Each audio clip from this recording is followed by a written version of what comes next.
Let's take a look at Maps. Maps has one of the biggest improvements that we've seen. I've already queued up a destination, a sushi restaurant, and this is nothing new. We've seen this all before.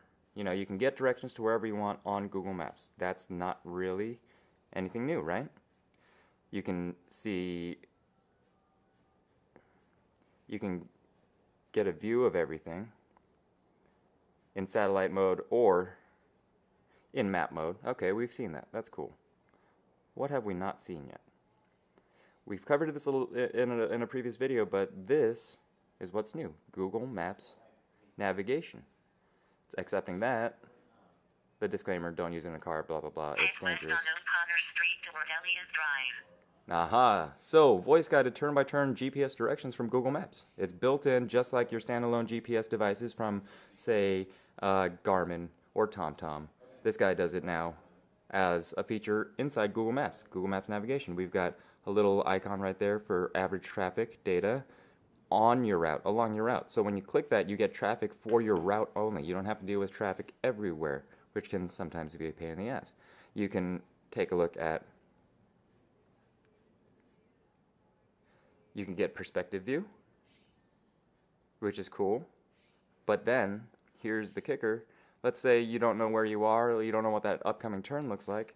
You're going to double tap, and there you go. That is what the upcoming turn looks like. This is Street View. Street View will actually give you a real-world look at what your upcoming your turn looks like, which is cool if you don't know your way around town. Now, another cool feature, tapped on that a little bit earlier before, you got layers, so we can look at our navigation, our directions, on a real map. So if you're unfamiliar with the area, this will help you, make a left turn not at the upcoming Minalto, but make a left turn at the big palm tree next to the big parking lot. That's a very handy little feature right there.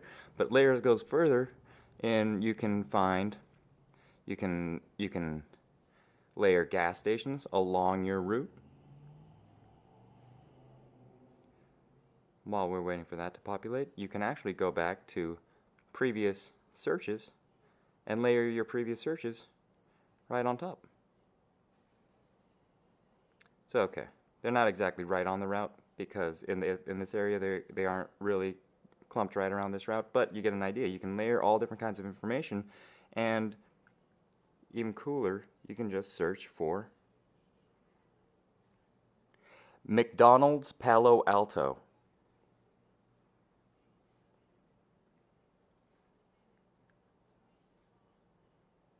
And there you go. Clicking here. Let's say we want directions here. Let's say we want to navigate there. All you do is you click the navigation button. Head east on O'Connor Street toward Byers Drive. Well, 1/4 mile, turn right at Euclid Avenue. And thank you, Droid. That's a quick little look at Google Maps navigation, available with Android OS 2.0.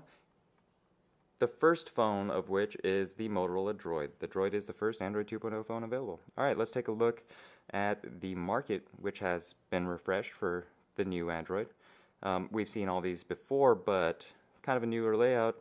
And what do we have here? We have premium apps. We got 99 cents, $4.99, $1.49, 70 cents, in euros, that is.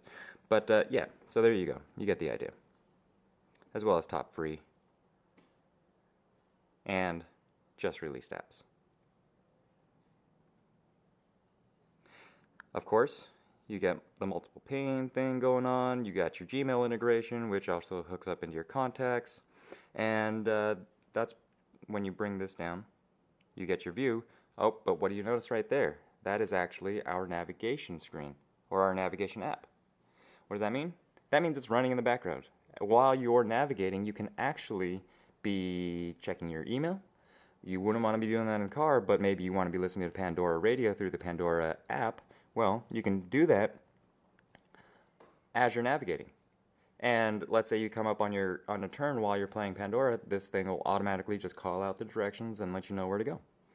And speaking of using it in the car, one cool feature there, you'll see Car Home. What is that? Well, there's an optional car dock as well as a desktop dock that you can use with this. When you click it into the car dock, what you'll get is a nice, easy, simple layout. You're not cluttered, you know, you don't have a cluttered interface, you don't have really tiny icons, you got real big icons just to get your navigation tasks done. Contact search, navigation, voice search. You know, you're driving along, just hit that. In and out mountain view.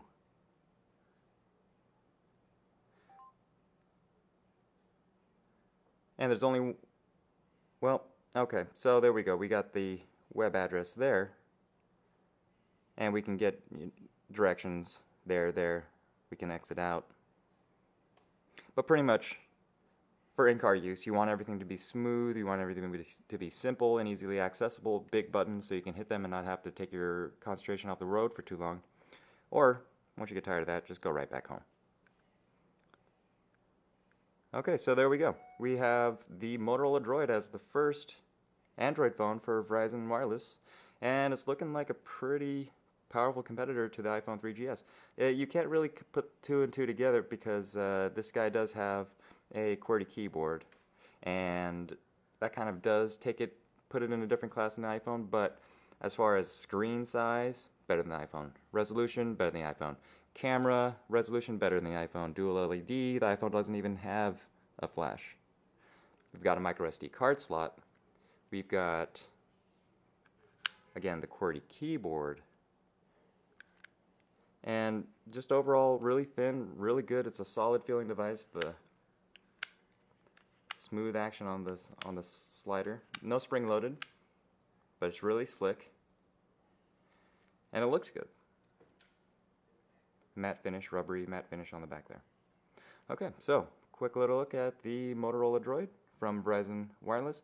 Available November 6th for $200, $199.99 when you sign it with a new 2-year contract, of course. But yeah, we'd be willing to trade 2 years of our life for a chance to own the Motorola Droid.